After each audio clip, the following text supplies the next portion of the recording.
তো সেই জায়গায় আমার মনে হয় যে ভারতীয় জনতা পার্টি তার আগামী দিন মানুষ আরো বুঝবে, তারা আরো মানুষ চলে আসবে, তারা থাকবে না। দল কি আরো শক্তিশালী হলো? সামনে বিধানসভা ভোট অ্যাডভান্টেজ থাকবে, দেবব্রত বিজয় জয়েন করবে, সে তো 100 অ্যাডভান্টেজ তো সবসময় থাকবে। আর দেখুন তো আমাদের ঘরের ছেলে, আপনার ওই দিকটায় দল কি আরো শক্তিশালী হলো? দেখুন দল তৃণমূল কংগ্রেস শক্তিশালী দল, সে ব্যাপারে বলার কিছু নেই, কিন্তু দেবুর এই জয়নিং দলকে আরো শক্তিশালী করতে আমাদের বিশ্বাস। এক সময়কার প্রতিদ্বন্দ্বীর হাত ধরেই আবারও দলে ফেরা সাধারণ বিধানসভার মানুষ কতটা ভালো চোখে নেবে এটা? দেখুন দাদা আছে, আসতে চেঁচাচ্ছে,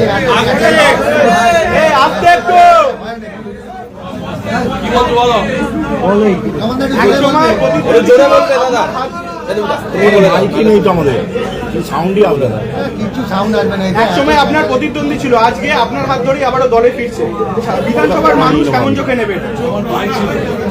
আমার সঙ্গে থেকে ফাইট দিয়েছে ভালো, আমার এগেনস্টে মাননীয় বিধায়ক অসীম মাঝি আছেন, মাননীয় বিধায়ক সত্যনাম স্বপন দাসগুপ্ত মহাশয় আছে, আমাদের সিনিয়র লিডার, তাদের নেতৃত্বে আমি পুনরায় তাদের সম্মতিতে আমি দলে আবার জয়েন করার জন্য। তৃণমূল কংগ্রেস আমার পুরনো ঘর এবং আশা করব দল আমাকে যেরকম দায়িত্ব দেবে সেই দায়িত্ব নিয়েই সাধারণ কর্মী হিসেবে মাঠে নেমে